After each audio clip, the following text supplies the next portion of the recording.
ફળ ને ગણે છે આ લોકો. તેને ગણે ભાવ કર્મ નું ફળ.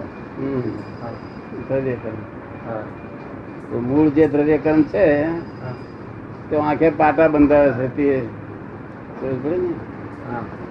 આંખે પાટા બંધાયા છે. આત્માને આંખે પાટા બંધાય તે બરોબર. જેવું દેખાય એવું બોલે છે. એ 8 કર્મ ના ચક્ષુ બધા પછી 8 કર્મ છે તે દ્રવ્ય કર્મ છે. એ 8 કર્મ છે દ્રવ્ય કર્મ છે. 4 ઘાતી ને 4 અઘાતી એ દ્રવ્ય કર્મ છે. તેના ચશ્મા જેવા મળે એવું બોલે છે પેલો. એટલે આપણે એ ઉડાડી મેળીએ ચશ્મા આંખા ઉડાડી મેળીએ. 8 કર્મ રૂપી જે ચશ્મા છે તેના આધારે આ જગત ચાલે ચાલે. તેમાં 4 છે તે ચશ્મા છે અને 4 ભોગવટો છે. અઘાતી છે એ ભોગવટો છે, ઘાતી છે ચશ્મા છે. આત્માની ઘાત કરે છે. એવું ચશ્મા એવું દેખાય. એ કર્મના અધીને ચશ્મા ઉભા થાય છે દ્રવ્ય કર્મ. સમજાય તમને? હવે એ આધારે આપણે પેલા ચશ્મા ઉડાડી મેળ્યા. આપણે ચશ્મા ઉડાડી મેળ્યા.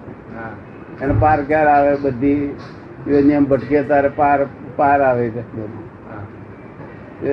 આપણે ઉડાડી મેળ્યા.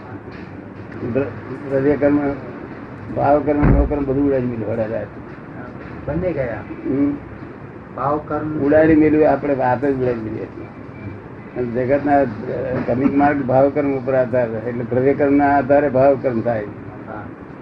જેવા દ્રવ્ય કર્મ હોય એવું ભાવ કર્મ ઉત્પન્ન થાય. જય સચ્ચિદાનંદ, જય સચ્ચિદાનંદ, સચ્ચિદાનંદ. ભાવ કર્મ ઉપર આપણે ભાવ કર્મ ઉડાડી મેળવ્યા. 4 ઘાતી કર્મો, ઘનઘાતી કર્મો એ તૂટે કેવી રીતે, માંથી છૂટાય કેવી રીતે? કોણ પૂછે છે? છૂટી ગયા છે પછી આવે શું? છૂટી રહ્યા છે. ઘનઘાતી છૂટી ગયા છે. ઘનઘાતી થોડાક અંશે રહ્યા છે. એકાદ અવતારમાં રાખી રહ્યા છે. ઘાતી જે હતા તે એકાદ અવતાર બાકી. છૂટી ગયા તો આવું કેમ પૂછે છે? હા, ઘાતી નહીં છૂટ્યો. જે ઘાત નહીં કરતા એ નહીં છૂટ્યો. એ છૂટ્યા કરે છે. ઘાતી કર્મ પૂરેપૂરા તો ન છૂટે ને દાદા? કારણ કે પૂરેપૂરા ઘાતી કર્મ છૂટે તો કે છે કે પેલું થઈ જાય, કેવળ જ્ઞાન થઈ જાય. એટલે હજુ પૂરેપૂરા છૂટ્યા ના કહેવાય ને. આપણને એક અવતાર ભલે બીજા બધા છૂટી ગયા છે. છૂટી ગયા અવતાર તમે નિરાકુરતા રહે છે. રહે જ નહીં. એક અવતાર એટલા બાકી રહ્યા છે. હે, એક અવતાર એટલા બાકી રહ્યા છે. એક અવતાર જેટલા બાકી રહ્યા છે. પછી કોઈ 4 અવતાર કરવા તો ના માણસ ના કે ના. હા,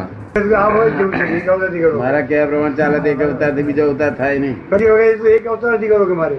હે, તો કહે છે કે મારે એક અવતાર નથી કરવો. એક તો કરવો જ પડશે ને. એ તો એ બોલે દાદા એવું કરી આપે શું થાય કે થાય એવું. જો ચશ્મા પૂછતા હતા ને. દ્રવ્ય કર્મ ના હે, દ્રવ્ય કર્મ નું. હા તો આ ચશ્મા કેવા કે મેં ચશ્મા લખ્યો છે.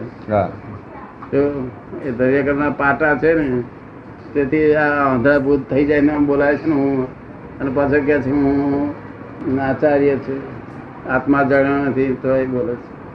એનું શું કારણ કે પાટા બાંધેલા છે. શું પોતે આત્મા થાય છે તો બોલે છે જુદું. આંખ ઉપર પડર આવી ગયા છે. પદર આવ્યા પાટા. ચશ્મા, કાળા ચશ્મા પહેરતા કાળું દેખાય, પીળા પહેરે પીળું દેખાય. જેવા ચશ્મા પહેરે એવું દેખાય.